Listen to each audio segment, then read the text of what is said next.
अन्नदाता, पग पग पर है संग तुम्हारे अन्नदाता। लहू किसानों का बन के पसीना सींचता है धरती का सीना। मेहनत का तेरी हक दिलवाने, नई तकनीक नई खोज बताने। पशुधन को गुणवान बनाना, पौध सुरक्षा को सिखलाना, खेती के सब गुर समझाने, भारत का सरताज बनाने। आठों पहर है संग तुम्हारे अन्नदाता, अन्नदाता। नमस्कार, मैं हूं कात्यायनी चतुर्वेदी और आप सभी दर्शकों का अन्नदाता कार्यक्रम में बहुत स्वागत करती हूं। हर रोज की तरह कार्यक्रम में लेकर आई हूं खेती बाड़ी से जुड़ी हुई बहुत सारी लाभकारी जानकारियां। तो चलिए सबसे पहले देखते हैं क्या है विशेष आज के कार्यक्रम में। आम के बाग में लगने वाले विभिन्न कीट और उनका नियंत्रण, अधिक पैदावार प्राप्त करने हेतु सरसों की फसल में किए जाने वाले समसामयिक कार्य, दुधारू पशुओं में होने वाली गर्भपात की समस्या व उसके निदान पर जानकारी,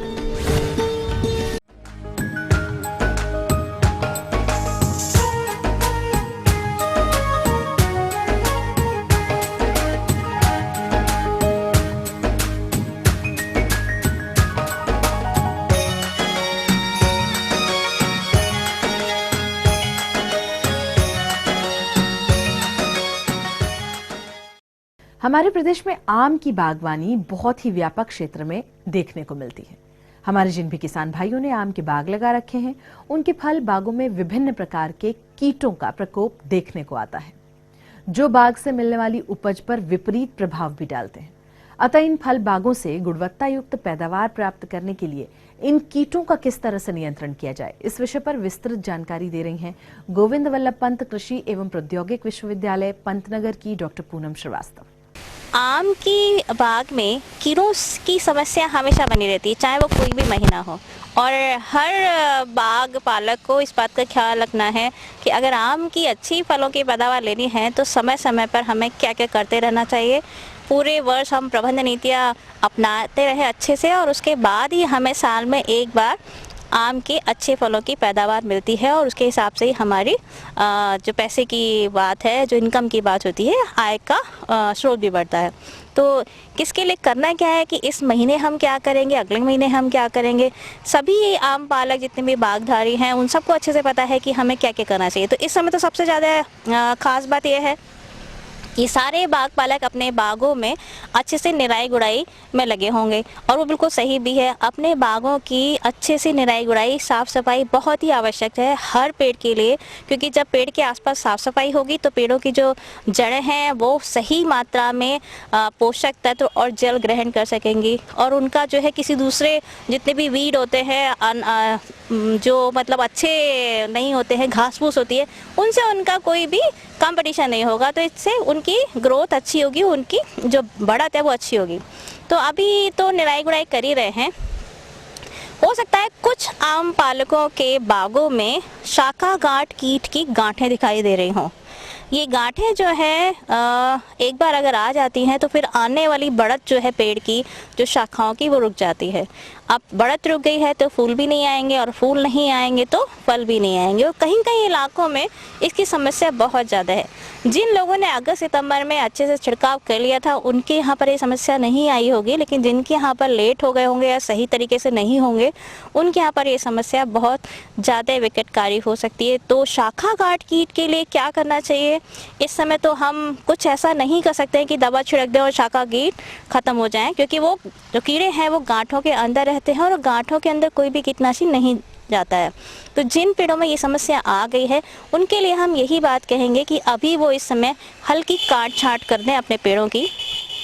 हर दिशा से, तो जब हल्की काट छाट करेंगे तो एक तो ये बात होगी कि सूरज की रोशनी उनके बागों में अच्छे से जाएगी, और दूसरा साथ में जो शाखा गांठ कीट हैं ये भी खत्म हो जाएगा। आप सोचेंगे कि शाखा गांठ के चक्कर में अगर हम बागों के शाखाओं की अगर कटाई छटाई करेंगे तो इससे नई बढ़त नहीं आएगी। नहीं, नई बढ़त बिल्कुल आएगी, थोड़ा सा हो सकता है देर से आए, लेकिन कम से कम आएगी तो सही, और फल भी लगेंगे। क्योंकि अगर शाखा गांठ रहेगा तो ना तो आगे बढ़त होगी और ना ही कोई फूल आएगा। तो इस समय अगर आप हल्की काट छाट अपने पेड़ों की कर देते हैं तो दो फायदे होंगे। एक तो शाखा गांठ कीट खत्म हो जाएगा, नई बढ़त आ जाएगी, और दूसरा आपके बाग में ज़मीन तक अच्छी धूप जाएगी और हवा भी अच्छे से रहेगी। तो ये भी एक बहुत ज़रूरी है, क्योंकि आगे आने वाला टाइम में फुदका कीट जो समस्या करता है वो इस समय भी है। अगर आप ध्यान दें तो वो इस समय पेड़ के तने की छाल पर बैठा रहता है। तो अगर आप कटाई छटाई करते हैं तो वो भी इस समय उड़ेगा और उसको भी खत्म हम इसी समय कर सकते हैं। तो इस बात का आप ख्याल रखें और इस तरह की काट छाट कर सकते हैं। आगे आने वाले महीने में आपको कड़ी कीट की समस्या का समाधान करना पड़ सकता है, और उसके लिए अगर हम अभी से चेतेंगे तो अच्छी बात होगी। तो आपको करना यह है कि अगर जिन बागों में कड़ी कीट हो, एक कटहल के बाग में भी हो सकता है, अमरूद में भी हो सकता है, लीची में भी हो सकता है, कड़ी कीट की समस्या आजकल दिनों दिन बढ़ती जा रही है। तो जो लोग सही समय पर प्रबंधन कर लेते हैं उनके हाथ दिक्कत नहीं होती है, लेकिन जब फिर फूल आने वाला होता है और फल आने वाला होता है तो कड़ी कीट ऊपर पहुँच चुका होता है पेड़ पर। अब ये चढ़ के पहुंचता है, ज़मीन के अंदर रहता है, ज़मीन से ऊपर पहुंचता है, क्योंकि इसके पंख नहीं होते। तो अगर हम उस समय देखेंगे कि भाई फरवरी मार्च में पेड़ के ऊपर आ गया है, फलों को रस चूस रहा है और फल गिर जाते हैं, फूल झड़ जाते हैं, उस समय जब करते हैं तो उस समय ज़्यादा लाभकारी होता नहीं है ये। अच्छा होगा कि हम अभी से उसके लिए तैयारी शुरू करें। तो आपको करना है कि 15 दिसंबर तक आप अपने पेड़ों के चारों तरफ पॉलीथीन की या प्लास्टिक की शीट बांध लें, ज़मीन से 1 फुट ऊपर। कई बार ज़मीन से नीचे जब जगह नहीं होती है तो कोई बात नहीं, आप ज़मीन के नीचे भी लगा सकते हैं। तो आपने क्या करना है, पहले साफ़ सफाई कर दी, थाले आपने अच्छे से साफ़ सफाई कर दिए। अब आपने प्लास्टिक की शीट ली, 25 सेंटीमीटर चौड़ी आपको शीट लेनी है, और ये लगभग अगर 40 गज की हो, गॉज की हो तो अच्छी है। तो प्लास्टिक की शीट ली, कोई भी चलेगी वैसे तो, और आपने पेड़ के चारों तरफ बांध दी। उससे पहले आपको क्या करना है कि पेड़ जहाँ बांधने वाले हैं उस पेड़ के तने की सतह को चिकना कर लें, यानी जो छाल है उसे खुरच दें, और उसके ऊपर ग्रीस लगा दें। ग्रीस लगा दें, कोई भी चिपचिपा पदार्थ आप लगा सकते हैं, ग्रीस सबसे ज़्यादा अच्छा रहेगा। अब उसके ऊपर प्लास्टिक की शीट बांध दें 25 सेंटीमीटर चौड़ी, और उसके ऊपर एक बार फिर से ऊपर और नीचे दोनों तरफ ग्रीस लगा दें।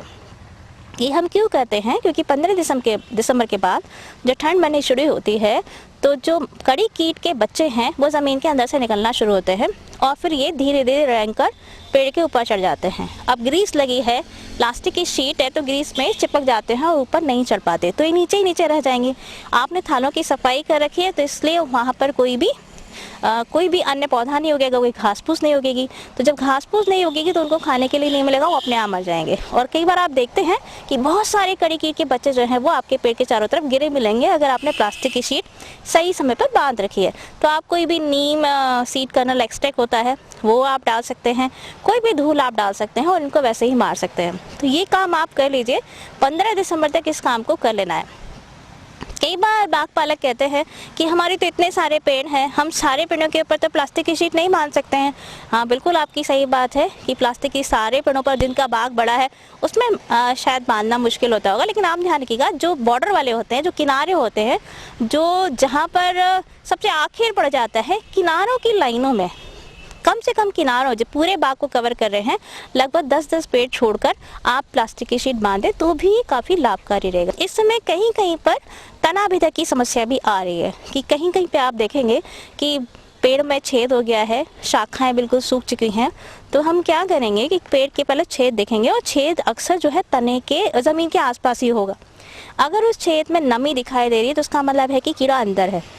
तो आपने क्या करना है, एक साइकिल की तिल्ली ले लीजिए, एक कीटनाशी ले लीजिए, डाइक्लोरोवॉस न्यूमॉन नाम से मार्केट में उपलब्ध है, नहीं है तो पेट्रोल है या मिट्टी का तेल है, कुछ भी ले लीजिए। एक छोटा रुई का फहा लीजिए, मिट्टी के तेल में या फिर डाइक्लोरोवॉस में डिप कर दीजिए, हल्का सा धुआं कर दीजिए। अगर आप मिट्टी का तेल या केरोसिन या फिर पेट्रोल ले रहे हैं, हल्का सा धूमन करना है, जलाना नहीं है। और उस रुई के फाहे को साइकिल की तिल्ली की सहायता से जितना अंदर तक आप डाल सकते हैं डाल दीजिए और उसके बाद में उसके ऊपर मिट्टी लगा दीजिए। ध्यान रखिए कि जितने भी सारे छेद हैं उसमें भी मिट्टी आपको लगानी है। अब क्या है कि धूमन से या कीटनाशी की गंध से वो कीड़ा अंदर ही अंदर दम घुट के मर जाता है। तो ये आप काम कर सकते हैं। हाँ, जो शाखाएं पूरी तरह सूख चुकी हैं उन्हें आपको काटना ही पड़ेगा। काटते समय ध्यान रखेंगे थोड़ा हरा भाग भी आप काटिएगा। ये ना हो कि सूखी शाखाएं आपने उतना हिस्सा काट दी, अब सूखे वाले में तो कीड़ा रहेगा नहीं, हरे वाले भाग में रहेगा। तो आप इस बात का ध्यान रखें कि काटते समय वो कीड़ा खत्म होना चाहिए, फिर आप इसको जलाने में प्रयोग कर सकते हैं। तो इन सब बातों का अगर आप ध्यान रखेंगे तो आपके आम में अच्छी से पैदावार होगी। आने वाले समय में पेड़ की जो स्वास्थ्य है पोषक तत्वों से परिपूर्ण रहेगा। जी हाँ, तो ये थी कुछ उपयोगी जानकारियां। यहाँ पर एक छोटे से ब्रेक के लिए रुकेंगे, बहुत जल्द लौटेंगे। अधिक पैदावार प्राप्त करने हेतु सरसों की फसल में किए जाने वाले समसामयिक कार्य।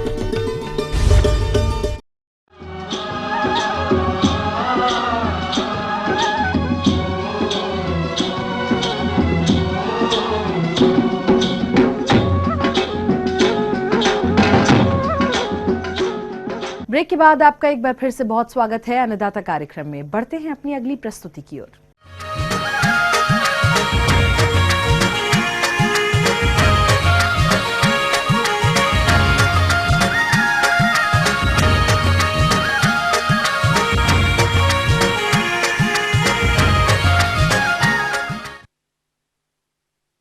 हमारे राज्य के जिन भी किसान भाइयों ने समय से सरसों की बुआई कर दी होगी, वो इस समय फसल से आशातीत लाभ प्राप्त करने हेतु इस समय सरसों की फसल में कौन कौन से समसामयिक कार्यों को अपनाएं, इस विषय पर जानकारी के लिए आइए मिलते हैं कृषि विज्ञान केंद्र आजमगढ़ के डॉक्टर आर.के. सिंह से। यहाँ पर यह बताना आवश्यक है, चूंकि सरसों ऊंचाई वाली फसल है, वह 5 से 6 फीट तक की ऊंचाई ले लेती है, इसलिए वहां पर खरपतवार नियंत्रण करना कोई बहुत आवश्यक नहीं होता है। लेकिन यह देखा गया है कि फसल की सघनता उपज के ऊपर कुप्रभाव डालती है, हमेशा उपज कम हो जाती है। कारण यह है कि चूंकि जब फूल आते हैं, फलियां बनना शुरू होती हैं, तो उस समय प्रकाश की अवधि जो है वह बहुत कम होती है। 5 से 6 घंटे का ही दिन हो पाता है, शेष समय कोहरा लगा रहता है, तो इसलिए फलियों की संख्या घट जाती है, लिहाजा हमारा उत्पादन कम हो जाता है। इसलिए किसान भाइयों से अपेक्षा की जाती है कि वह बुआई के बाद 35 दिन पर 30 दिन पर देख लें कि जहां कहीं सघन फसल हो वहां बिजलीकरण की प्रक्रिया जरूर अपनाएं। इसके उपरांत अगर सरसों की बुआई अब से शुरू हो रही है, यानी नवंबर के अंतिम सप्ताह में चल रही है, तो इसे माना जाता है कि कुछ प्रकोप माहों का आ सकता है। तो इसके लिए अगर अच्छी बारिश भी हो जाती है तो भी इसका किसान लाभ पा जाते हैं। अगर ऐसी दशा नहीं आती है पकने के समय, तो हमें एक किसी भी कीटनाशक का, चाहे डाइक्लोरोवास ले लें या इमिडाक्लोपरिड, 1 ml दवा 2 लीटर पानी के हिसाब से घोल बना करके छिड़काव कर लें, ताकि हम माहों का सफलतापूर्वक निदान कर लें। सरसों की फसल किसान यह मान के करते हैं कि बारिश से जो है फसल हमारा सिंचाई हो जाएगा, लेकिन कई बार ऐसा भी देखा गया है कि फसल के वृद्धि के दौरान बरसात नहीं होती है और हम इंतजार करते हैं वर्षा का, तो उसमें हमें नुकसान होने की संभावना बनी रहती है। इसलिए यहाँ पर फसल की बुआई से 35 दिन पर हमें प्रथम सिंचाई कर देनी चाहिए, ताकि जो फसल है उसकी जड़ें तेजी से बढ़ें और फसल चूंकि ऊंचाई की फसल है और इसलिए तेजी से उसमें बढ़वार शुरू हो जानी चाहिए। यहाँ पर यह ध्यान दिया जाना जरूरी है, चूंकि फूल बनते समय और फलियां बन जाने के उपरांत ये ऐसी अवस्थाएं होती हैं कि इसमें दाना की सेटिंग होती है और उसमें तेल बनना होता है। वहां पर किसी भी प्रकार की अगर पानी का अभाव होता है, यानी फसल को किसी भी तरह से पानी के लिए संघर्ष करना होता है, तो दाने सिकुड़ जाते हैं। इसलिए यह आवश्यक है कि जब फूल फलियों में बनना शुरू हो जाए और फलियां आपको दिखाई पड़नी शुरू हो जाएं, तब आप एक सिंचाई सुनिश्चित कर लें, ताकि वह सिंचाई फली बनते समय तक और फली के पकने तक नमी जो है बनाए रखे। इसलिए यहाँ पर 35 दिन पर पहली सिंचाई आवश्यक हो जाती है और इसके बाद 65 से 70 दिन पर दूसरी सिंचाई कर देने से प्रत्येक किसान के यहाँ अगर इतनी छोटी छोटी बातों को ध्यान दे दिया जाए, तो मुझे ये पूरा विश्वास है कि वह 25 से 30 कुंटल, यानी बीघे में 6 से 6 कुंटल प्रति बीघा या एकड़ जो है 10 से 12 कुंटल सरसों निश्चित रूप से उत्पादन करके अपने घरों में तेल और साथ ही साथ दूसरों के या मार्केट में कहीं भी सरसों जाएगी तो शुद्ध तेल लोगों को मिलना प्राप्त होगा। और आगे भी है कुछ रोचक जानकारियां, पर एक छोटे से ब्रेक के लिए यहां रुकेंगे, जल्द होंगे हाजिर। दुधारू पशुओं में होने वाली गर्भपात की समस्या व उसके निदान पर जानकारी। ब्रेक के बाद आप सभी दर्शकों का स्वागत है। चलिए अब रुख करते हैं अपनी अगली कड़ी की ओर।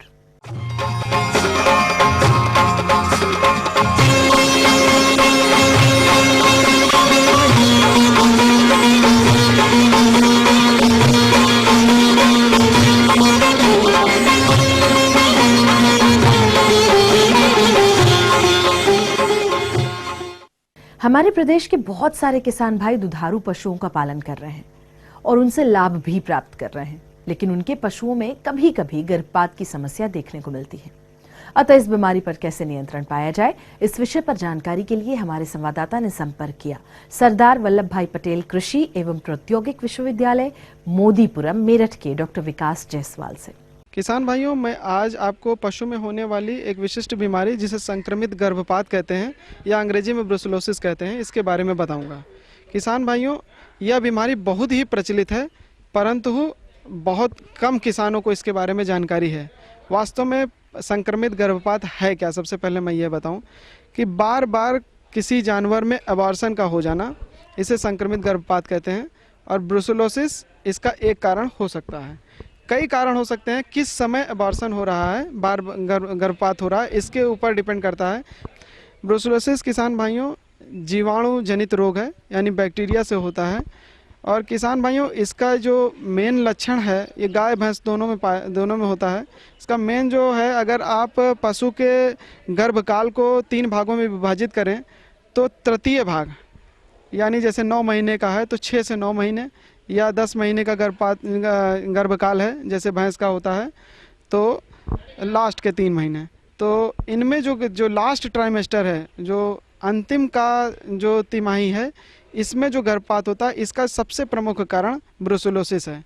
और ब्रुसेलोसिस एक ऐसा जीवाणु है जो कि इतनी आसानी से मरता नहीं है। और इसका फैलाव, सबसे पहले मैं बताऊं इसका फैलाव कैसे होता है।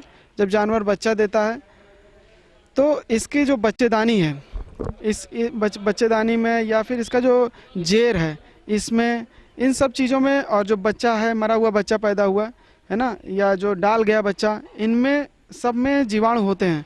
तो हम लोग किसान भाइयों जैसे ही बच्चा मतलब मरा हुआ पैदा हुआ तो उसको उठा के नंगे हाथों से फेंकने लगे, तो आपके हाथ भी उस समय गीले होते हैं। तो अगर थोड़ी देर तक गीली स्किन है तो स्किन से, आपकी खाल से भी अंदर जा सकता है, सांस से अंदर जा सकता है, मुंह से अंदर जा सकता है। और जब आप जेर को फेंकते हैं तो उस समय आप इतना ध्यान नहीं रखते, आपने जेर को फेंका और आपको आँख में खुजली हुई, आपने आँखें मल ली तो आँखों में चला गया। तो इस प्रकार से ये जीवाणु बहुत ही आसानी से आप तक पहुंच जाता है। स्पेशली किसान भाइयों, ऐसे जो जानवर जिनमें जो है इस पे ये बीमारी ब्रुसेलोसिस बीमारी होती है, इसमें जेर फंसने की समस्या बड़ी कॉमन है। तो जेर को साफ करने के लिए अक्सर कुछ किसान भाई हाथ डाल देते हैं, या फिर हमारे जो पैरावेट्स हैं अनजाने बस बिना किसी सुरक्षा उपकरण के ही हाथ डाल देते हैं। तो हम हाथ डालते हैं और उसके बाद पानी डालते हैं, उसके बाद जब पानी निकलता है तो फर करके निकलता है। तो इसमें बड़े छोटे छोटे फोमाइट बनते हैं जो आपकी आँखों और वातावरण में फैलते हैं। तो इस प्रकार से यह बीमारी जानवर से इंसानों में भी आ सकती है किसान भाइयों। और किसान भाइयों मैं बताऊं, यह इतनी खतरनाक बीमारी है कि ये बहुत धीमे धीमे प्रोग्रेस करती है। जैसे कि आपको अगर ब्रुसेलोसिस हो गया तो शुरुआत में नहीं पता चलेगा, साल, 6 महीने, 1 साल, 2 साल के बाद आपको पैरों में, जोड़ों में दर्द होने लगेगा। आर्थराइटिस नाम की इससे बीमारी हो जाती है। दूसरा, इससे हाइड्रोसील नाम की बीमारी होती है, आपके जो अंडकोश हैं उनमें प्रॉब्लम हो जाती है, और जो मनुष्य है या बांझपन की भी समस्या आ जाती है। तो किसान भाइयों, इसे पता करना बहुत ज़्यादा कठिन काम नहीं है। इसके लिए आप दूध और खून का सैंपल जांच कराने के लिए दे सकते हैं। खून का जो दूध है उसके चारों थनों से दूध ले लें आप, और उसके बाद लेबोरेटरी में दे दें। वो उससे बैंग रिंग टेस्ट, एक टेस्ट होता है, उसको करके आपको बता देंगे। दूसरा, ये खून से भी आपको बता सकते हैं कि आपके पशु, अगर आप खून थोड़ा सा 2-4 ml उनको दे देंगे, हमारे प्रयोगशाला में दे देंगे, तो खून से भी आपको पता चल जाएगा कि आपके पशु में यह बीमारी है कि नहीं। इसके बाद किसान भाइयों अगर इसके उपचार की बात करें तो इसका कोई उपचार, कोई स्थायी उपचार है नहीं पशु में कि आप उपचारित इसको कर सकें।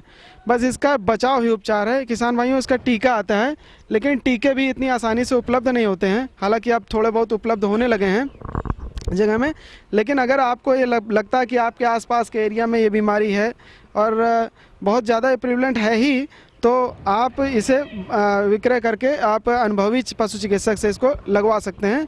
ये जो इसका टीका लगता है बहुत विशिष्ट प्रकार का होता है, जीवित टीका होता है, और इसका जीवित टीका भी बड़ा खतरनाक होता है। तो उसको बड़े सावधानी से लगाया जाता है, चश्मा वगैरह पहन के, कपड़े वगैरह पहन के।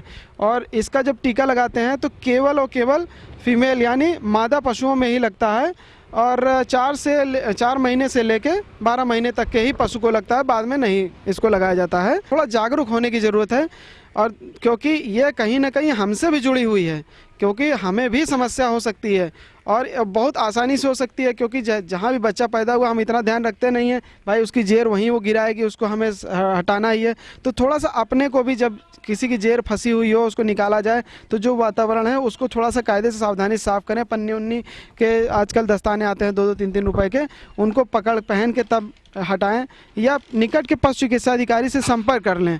और इसके बाद अपना भी ध्यान रखें और जानवर का भी ध्यान रखें। इससे किसान भाइयों ब्रुसेला अबॉर्टा से मास्टाइटिस यानी जो थनैला नाम की भी बीमारी हो जाती है।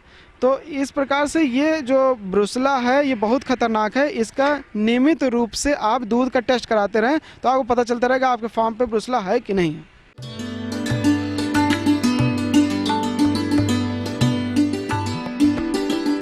अन्नदाता हेल्पलाइन निशुल्क फोन संपर्क सेवा के माध्यम से आपके द्वारा पूछी गई समस्याओं में से 1 या 2 महत्वपूर्ण समस्याओं को हम अपने कार्यक्रम में जरूर शामिल करते हैं, और इसी के तहत आज की चयनित समस्या और उसका जवाब भी इस प्रकार है। निःशुल्क अन्नदाता हेल्पलाइन में आज हमने जिस प्रश्न को शामिल किया है उसे पूछा है कम्हेनपुर आजमगढ़ के संजय चौहान ने। आपने मटर की फसल में प्रबंधन कार्यों पर जानकारी चाहिए है, तो इसके लिए देखिए कार्यक्रम का यह अंश। किसान भाइयों, जैसा कि रबी का मौसम प्रारंभ हो चुका है और आप सभी जानते हैं प्रदेश में अगर मुख्य फसलों की बात करें तो हमारी मटर की खेती बहुतायत में हमारे किसान भाई करते हैं। और जब हम मटर की बात करते हैं तो इस वक्त लगभग हमारी जो फसल है लगभग 20 से 25 दिन की अवस्था में होगी। और एक ये ऐसी अवस्था है जिस अवस्था में आपको समसामयिक कुछ खास बातों का विशेष रूप से ध्यान रखना है। सबसे पहली बात आती है कि आपके खेत में खरपतवारों की समस्या ना हो, तो आपको चाहिए कि आप खरपतवारों का नियंत्रण कराएं, हाथों से खेतों में खरपतवार उनको बाहर करवाएं।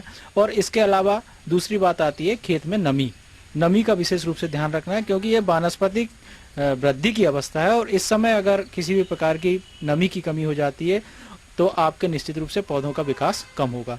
पौधों को विकास के लिए समसामयिक जो पानी है उसकी विशेष व्यवस्था रखें और पानी समय समय पर देते रहें ताकि नमी बनी रहे। और इस बात का ध्यान रखें कि अगर आपकी फसल में कहीं पौधे ठीक से वृद्धि नहीं कर रहे हैं, किसी प्रकार की ऐसी समस्या दिख रही है, तो आप लगभग 15 से 20 किलोग्राम नाइट्रोजन का जो है एक उसमें छिड़काव कर सकते हैं ताकि पौधों का विकास अच्छे से हो और उसका उपयोग फसल को प्राप्त हो और आगामी जो फसल है वो अच्छी प्राप्त हो। तो अगर आपके खेत में जिंक की कमी आ रही है तो आप लगभग 2 से 3 किलोग्राम जिंक पर एकड़ के हिसाब से उसका छिड़काव कर सकते हैं, जिससे कि आपको पौधों का विकास अच्छा हो। साथ ही साथ इस बात का ध्यान रखें कि चूंकि ये पौधों के विकास की अवस्था है, पौधे छोटे हैं और धीरे धीरे विकास की ओर है, इस समय रस चूसक कीटों की समस्या बहुतायत में हमारे पौधों में दिखाई देती है। तो इस बात का ध्यान रखें कि कहीं भी आप खेतों का भ्रमण कर रहे हैं और भ्रमण करने के दौरान कहीं आपको रस चूसक कीट है, एफिड है, जैसिड है, माहू है, इनकी समस्या आपको खेतों में दिखाई दे रही है, तो आपको चाहिए कि पहले आप समन्वित कीट नियंत्रण है उसका उपयोग करें। तो 5 ml नीम का तेल प्रति लीटर पानी में घोल बनाकर उसका खेतों में आप अगर छिड़काव करते हैं तो निश्चित रूप से आपको प्रारंभिक जो कीटों की समस्या उससे निजात मिलेगी और पौधों का विकास अच्छा होगा। साथ ही साथ आप देख रहे हैं कि ज़्यादा मात्रा में अगर आपकी समस्या आ रही है तो आप फिर रासायनिक कीटनाशक का उपयोग कर सकते हैं। इसमें विशेष रूप से हाई मॉलिक्यूल्स के आप कीटनाशक प्रारंभ में इस्तेमाल ना करें।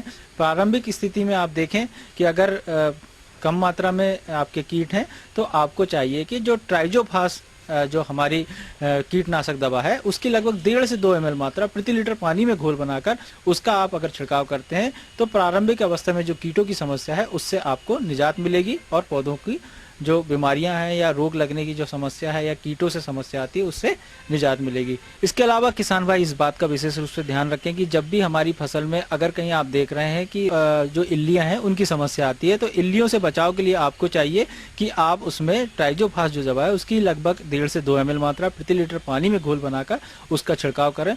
और कई बार देखा जाता है जब फलियां बनने लगती हैं तो फलियां बनने के दौरान विशेष रूप से समस्या आती है कि जो हमारी फली छेदक कीट है उसकी फली छेदक इल्ली जो है इसकी समस्या देखी जाती है। तो इसके निदान के लिए भी आपको ट्राइजोफास जो दवा है उसकी लगभग 1.5 से 2 ml मात्रा प्रति लीटर पानी में घोल बनाकर उसका आपको छिड़काव करना चाहिए।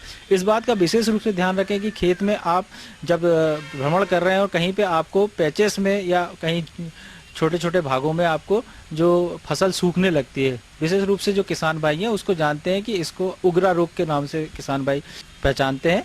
तो अगर कहीं खेत में सूख रही है फसल और इसको नियंत्रण के लिए आपको इस बात का ध्यान रखना है कि जो M45 या Z78 जो दवा है उसकी लगभग 2 ग्राम मात्रा प्रति लीटर पानी में घोल बनाकर उसका अगर आप छिड़काव करते हैं तो जो उगरा की समस्या हमारी मटर की फसल में आती है उससे आपकी बचत हो सकती है, उससे आपका निदान हो सकता है और आप अच्छा उसका उत्पादन ले सकते हैं।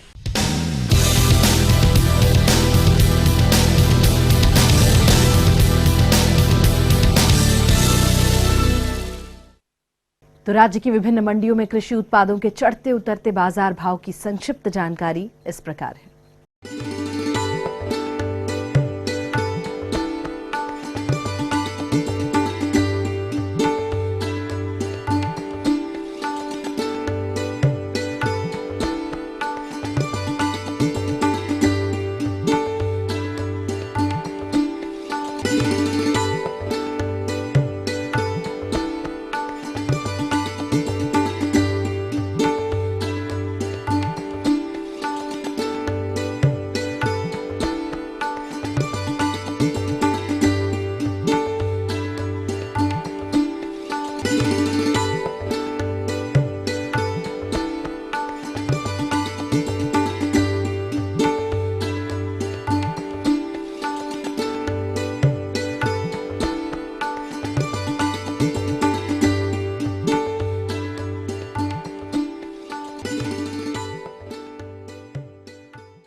हम ये उम्मीद करते हैं कि आज का कार्यक्रम आप सभी दर्शकों के लिए बेहद उपयोगी रहा होगा।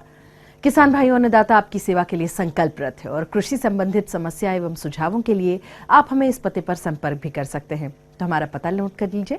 प्रोड्यूसर अन्नदाता ETV Uttar Pradesh Uttarakhand, Ramoji film city Hyderabad 501512।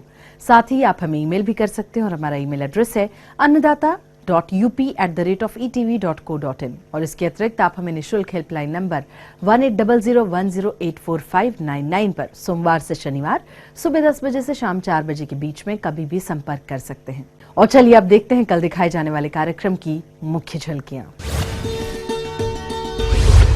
मुर्गियों में होने वाले विभिन्न रोगों के बचाव के लिए टीकाकरण पर जानकारी। चने की फसल में लगने वाले विभिन्न कीटों के नियंत्रण पर जानकारी। और फिलहाल अन्नदाता की पूरी टीम को दीजिए इजाजत। कल फिर इसी समय आपसे होगी मुलाकात कृषि संबंधित कुछ और महत्वपूर्ण जानकारियों के साथ। तब तक के लिए नमस्कार।